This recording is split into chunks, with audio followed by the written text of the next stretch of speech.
Mr. Chief Minister, tell us about the meeting.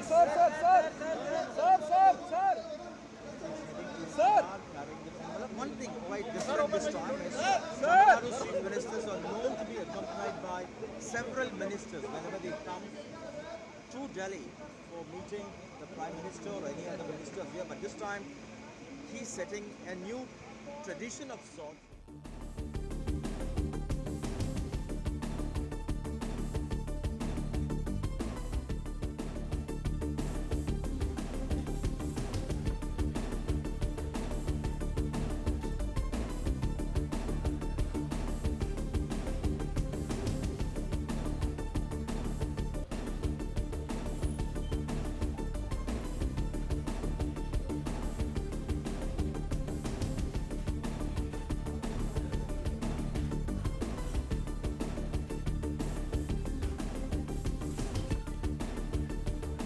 Delhi Tamil Nadu இல்லத்தில் இருந்து பிரதமர் நரேந்திர மோடியை சந்திக்க புறப்பட்டுள்ளார் முதலமைச்சர் விஜய். இது தொடர்பாக கூடுதல் விவரங்களுடன் இணைக்கிறார் எமது செய்தியாளர் நிரஞ்சன். நிரஞ்சன், வணக்கம். விவரங்களை பதிவு செய்யலாம். தற்பொழுது தமிழ்நாடு முதல்வர் விஜய் அவர்கள் டெல்லியில் இருக்கக்கூடிய தமிழ்நாடு அரசு இல்லத்திலிருந்து புறப்பட்டு பிரதமர் நரேந்திர மோடியை சந்திப்பதற்காக புறப்பட்டிருக்கின்றார். சரியாக 4:30 மணிக்கு இந்த சந்திப்பு என்பது நடக்கும் என்பதாக தகவல்கள் சொல்லப்பட்டிருக்கின்றது.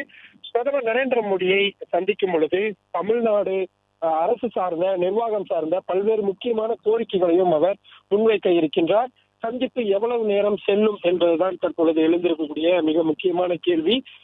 அரை மணி நேரத்திற்கு மேலாக இந்த சந்திப்பு நீடிக்கும் என்பதாக சொல்லப்பட்டிருக்கின்றது. 4:30 மணிக்கு தான் இந்த சந்திப்பு. பிறகு ஏன் அரை மணி நேரத்திற்கு முன்பாகவே முதல்வர் புறப்பட்டிருக்கிறார் என்ற ஒரு கேள்வி என்பது எழும். பிரதமர் இல்லத்திற்கு என்று நிறைய புரோட்டோகால்கள் இருக்கின்றது. முதல்வராக இருந்தாலும் கூட பாதுகாப்பு விதிமுறைகள் என்பது ஏராளமாக கடைபிடிக்கப்படும். அந்த அடிப்படையில் தான் முன்கூட்டியே அவர் சென்றிருக்கின்றார். பிறகு ஒரு 10 நிமிடம் அங்கு உட்கார வைக்கப்பட்டு தேநீர் கொடுக்கப்பட்டு உபசரிக்கப்படுவார். பிறகு அந்த சந்திப்பு என்பது 4:30 மணிக்கு தொடங்கும். ஒரு 2 நிமிடம் 5 நிமிடம் முன்கூட்டியே தொடங்குவதற்கான வாய்ப்பும் இருக்கிறது. ஆனால் எவ்வளவு நேரம் செல்லும் என்பதை சொல்ல முடியாது. பிரதமர் நரேந்திர மோடியை பொறுத்தவரை எந்த மாநில முதல்வர்கள் வந்தாலும் சரி, அவர்களது தனிப்பட்ட விவரங்களையும் கேட்டறிந்து அந்த நட்பு பாராட்டக்கூடியதை அவர் வழக்கமாகவே கொண்டிருக்கக்கூடியவராக இருக்கின்றார். அந்த வகையில்தான் இன்றைய சந்திப்பு என்பது முதலாக முதல்வராக பொறுப்பேற்றதற்கு பிறகு விஜய் அவர்கள் வந்திருக்கின்றார். ஏற்கனவே 2012, 13, 14 ஆகிய காலகட்டங்களில் பிரதமர் வேட்பாளராக பிரதமர் அறிவிக்கப்பட்டிருந்த பொழுது விஜய் அவர்கள் நேரில் சந்தித்திருந்து அந்த பேசியது எல்லாம் நமக்கு தெரியும். அந்த அளவிற்கு 10-11 வருடத்திற்கு முன்பாகவே விஜய் அவர்களுடன் பிரதமர் நரேந்திர மோடிக்கு பழக்கம் என்பது ஏற்பட்டிருக்கிறது. தமிழ்நாடு திரைப்படங்கள் சம்பந்தமான நிறைய புரிதல்களும் பிரதமர் நரேந்திர மோடியிடம் இருக்கின்றது. கலகலப்பாக பேசக்கூடிய வழக்கத்தை பிரதமர் எப்பொழுதுமே வைத்திருப்பார். எதிர்கட்சி வரிசையில் இருக்கக்கூடியவர்களாக இருந்தாலும் சரி, பிரதமர் நரேந்திர மோடி தனிப்பட்ட விவரங்களை பர்சனல் டீடைல்ஸ் என்று சொல்வார்கள். உடல் நலன் சார்ந்த விஷயங்கள் இது எல்லாத்தையுமே கேட்டு தெரிந்து கொள்வதை அவர் வழக்கமாக வைத்திருக்கக்கூடியவர் தான். அந்த வகையில் நிச்சயமாக திரைத்துறை சார்ந்த, சினிமா துறை சார்ந்த போன்ற பல்வேறு விஷயங்களை அவர் கேட்டு பகிர்ந்து கொள்வார் என்பதாகத்தான் இருக்கும். எனவே அந்த வகையில் ஒரு 30 நிமிடத்திலிருந்து 45 நிமிடங்கள் வரை இந்த சந்திப்பு போகலாம் என்று சொல்லப்படுகின்றது.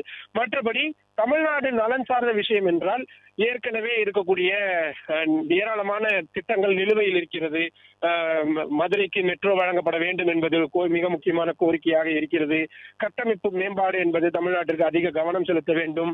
எனவே முக்கியமான திட்டங்களுக்கு ஒரு அனுமதி என்பது வழங்கப்பட வேண்டும்.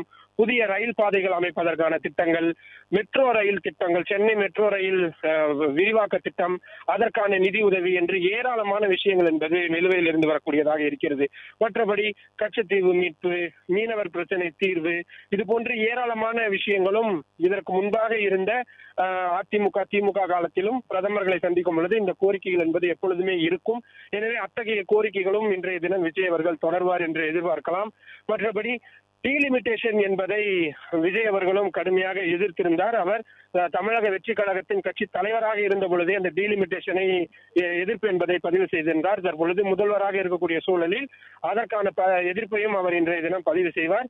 மோதலாக இல்லாமல் முதலாக சந்திக்கும் பொழுது இருவரும் பரஸ்பரம் தங்களது தேவைகள் மற்றும் தமிழ்நாடு நலன் சார்ந்த விஷயங்களை தான் பெரும்பாலும் பேசிக் கொள்வார்கள் என்பதாகத்தான் நாம் இந்த சந்திப்பை புரிந்து கொள்ள வேண்டியதாக இருக்கிறது. முன்பாக என்ன பரிசு கொடுக்க போகிறார் என்பது முதல் கொண்டு அனைத்துமே உற்று நோக்க வேண்டியதாக இருக்கிறது. கேரளாவின் புதிய முதல்வராக தேர்ந்தெடுக்கப்பட்ட பொழுது அவர் கொடுத்த பரிசு என்பது கேரளாவின் பாரம்பரியத்தை பறைசாற்றக்கூடிய அந்த கதகளி நடன உருவ பொம்மையை பரிசாக வழங்கியிருந்தார். தற்பொழுது முதல்வர் விஜய் தமிழ்நாட்டின் என்ன ஒரு நினைவு சின்னத்தை ஒரு பறைசாற்றுவதற்கான அந்த பரிசாக கொடுக்க போகிறார், என்ன மாதிரியான புத்தகங்களை கொடுக்க போகிறார், இது எல்லாமே ஒரு சிறு சிறு நகர்வுகளாக இருந்தாலும் கூட இவை அனைத்துமே உற்று நோக்க வேண்டியது. கொள்கை அளவில் என்ன நிலைப்பாட்டுடன் இருக்கிறார்கள் என்பதை ஒருவருக்கொருவர் இதன் மூலமாக வெளிப்படுத்துவார்கள். அதே போல இந்த சந்திப்பு என்பது முடிந்ததற்கு பிறகு மீண்டும் தமிழ்நாடு அரசியலத்திற்கு வந்து சிறிது நேரம் ஓய்வெடுத்ததற்கு பிறகு அவர் மற்றபடி மத்திய உள்துறை அமைச்சர், நிதித்துறை அமைச்சர் நிர்மலா சீதாராமன் ஆகியோரை அடுத்தடுத்து சந்திக்கவும் திட்டமிட்டிருக்கிறார். இன்றைய சந்திப்பு, பிரதமருடனான இந்த சந்திப்பு என்பது சரியாக 4:30 மணிக்கு தொடங்கி எவ்வளவு நேரம் போகிறது, என்ன பேச போகிறார்கள் என்பதெல்லாம் மிகவும் ஆர்வமான ஒரு விஷயம். இதற்கு முன்பாக இருந்தவர்கள் ஏற்கனவே அமைச்சர்களாகவோ அல்லது மற்ற வழிகளிலோ பிரதமரை சந்தித்திருப்பார்கள். ஆனால் விஜயை பொறுத்தவரை முதலாக தேர்தலை சந்தித்து முதல் தேர்தலிலே மிகப்பெரிய வெற்றியை பெற்று அவர் முதல்வராகவும் ஆகியிருக்கிறார். எனவே அவரது அந்த சந்திப்பு நிச்சயமாக ஒரு எக்ஸைட்மெண்டான ஒரு சந்திப்பாகத்தான் இருக்கும். அதே சூழலில் தமிழ்நாடு மக்களின் எதிர்கால நல்வாழ்வுக்கான பல்வேறு கோரிக்கைகளும் முதல்வர் விஜய் அவர்கள் இன்றைய தினம் முன்வைப்பார். பிளே ஸ்டோர் மற்றும் ஆப் ஸ்டோரில் இருந்து பாலிமர் செயலியை QR கோடு மூலம் பதிவிறக்கம் செய்யுங்கள். செய்திகளை உடனுக்குடன் பெறுங்கள்.